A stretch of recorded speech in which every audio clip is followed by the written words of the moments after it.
टाइमच नव्हता ना, पेपर संपला आणि काल गेलो घरी, पाऊस पडत होता, म्हणलं थोडं काहीतरी आपल्याबद्दल लिहावं फेअरवेलसाठी बोलण्यासाठी. रिस्पेक्टेड प्रिन्सिपल सर, शिक्षक, शिक्षकेतर कर्मचारी आणि माझ्या आयुष्यातील सर्वात सुंदर आठवण बनलेले माझे प्रिय मित्र मैत्रिणींनो, सर्वांना माझा मनपूर्वक नमस्कार. आयुष्यात काही क्षण असे असतात की ते संपताना आनंदही देतात आणि डोळ्यात नकळत पाणीही आणतात. आजचा हा क्षण तसाच आहे. आज या व्यासपीठावर उभं राहून मनात एकच प्रश्न आहे, 4 वर्षे इतक्या लवकर कशी संपली? कालपर्यंत आपण अटेंडन्स, इंटरनल, प्रॅक्टिकल, व्हायवा आणि सबमिशन यांची चिंता करत होतो आणि आज आयुष्याचा नव्या प्रवासाला निघण्याची वेळ आली आहे. आजचा हा कार्यक्रम आम्ही सर्व मित्रमैत्रिणींनी मनापासून आयोजित केला आहे, कारण आम्हाला वाटलं की डिग्री ही प्रत्येकालाच मिळते, पण आठवणींचा असा एक सोहळा प्रत्येकाच्या नशिबी नसतो. म्हणून हा कार्यक्रम फक्त फेअरवेल नाही, हा आपल्या 4 वर्षांच्या सुंदर प्रवासाचा उत्सव आहे. आज एक गोष्ट मी मनापासून कबूल करतो की मी कॉलेजला फार कमी यायचो, म्हणजे मीच जास्त अब्सेंट असायचो.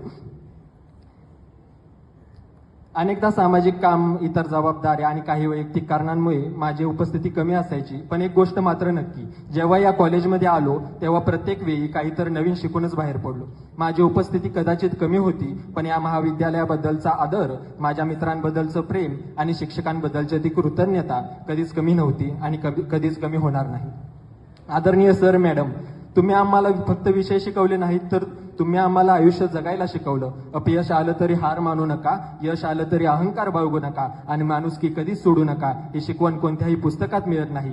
माझ्यासारख्या विद्यार्थ्याची वक्तृत्व आणि सामाजिक कार्यातील आवड पाहून मी कॉलेजला नाही आलो तरी अटेंडन्स भरला. त्यासाठी मी तुमचे आयुष्यभर ऋणी राहील. आणि आता थोडंसं आपल्या कॉलेज लाईफ बद्दल. बैकटे मॅडमनी सबमिशनला आणि रिसेशनला बोलवलं होतं आणि आम्ही प्रतीकच्या शेतामध्ये पार्टी करण्यात व्यस्त होतो. वायवाच्या दिवशी मुलींना उत्तरापेक्षा देव जास्त आठवायचा आणि पोरं 0 तर मार्क्स देतील या आशेवर वायवाला जायची. आणि त्यात 5व्या आणि 7व्या सेममध्ये शेंडगे मॅडम आणि पाटील मॅडमचं प्रॅक्टिकलला मी अब्सेंट होतो. प्रॅक्टिकल बुडवून शिक्षकांना कारण देणारा मीच होतो. म्हणजे कोणतेही टेन्शन न घेता कोणीही रूममेट स्टडी करत असेल तर त्याला करू द्यायचा नाही. अरे राहू दे रे, नाही तर कॉलेजमध्ये फोटो लागेल तुझा, हा टोमना त्याला फिक्सच असायचा.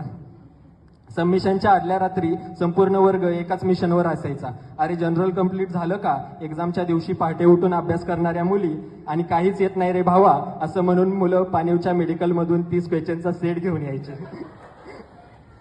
आणि कॅन्टीनमध्ये आज तू दे, उद्या मी देतो असं म्हणणारे काही मित्र अजूनही त्या उद्याची वाट पाहत आहेत. आधी खायचं तेवढं खायचं आणि कॉन्ट्रीची वेळ आली की पाटलाच्या हॉटेलजवळ भांडत बसायचं आणि एकालाच कोणाला तरी फाडायचं. ही गंमत फार भारी वाटायची. पण खरं सांगू, या हाशामागे, या मस्करी मागे आणि या गोंधळामागे खूप सुंदर नातं तयार झालं आणि ते आता आयुष्यभर टिकणार. मित्रांनो, उद्यापासून कदाचित आपण रोज भेटणार नाही. कोणी पुण्यात असेल, कोणी मुंबईत असेल, कोणी एखाद्या मल्टीनॅशनल कंपनीमध्ये, कोणी स्वतःचा व्यवसाय सुरू करेल.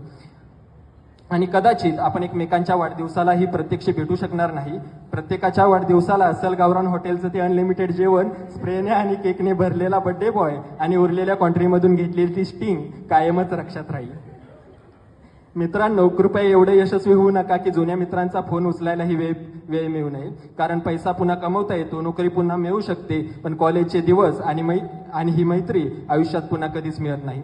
आज एक गोष्ट मनाला खूप टोचते, उद्या पुन्हा हे कॉलेज असेल, वर्ग असतील, लॅब असेल, सर शिकवत असतील, पण आपण मात्र इथे विद्यार्थी म्हणून नसणार आणि ही जाणीवच निरोपाला जास्त वेदना देते.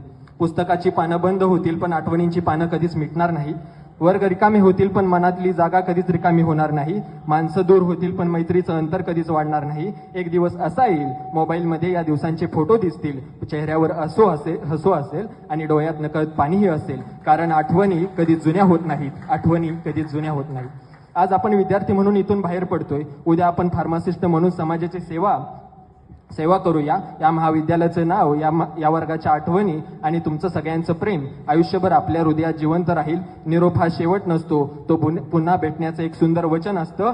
आणि शेवटी या मंचाची रजा घेत असताना छोटीशी कविता सादर करतो. निघण्याच्या घाईमध्ये बघण्याचं राहून जातं. कॉलेज म्हणतोय हा मी. निघण्याच्या घाईमध्ये बघण्याचं राहून जातं, कधी कधी बघून सुद्धा जगण्याचं राहून जातं. कायम भय हरण्याचं जिंकण्याचं राहून जातं. इच्छा असूनही हसण्याचं राहून जातं. धन्यवाद. पुन्हा भेटू आयुष्याच्या एका सुंदर वळणावर. जय महाराष्ट्र.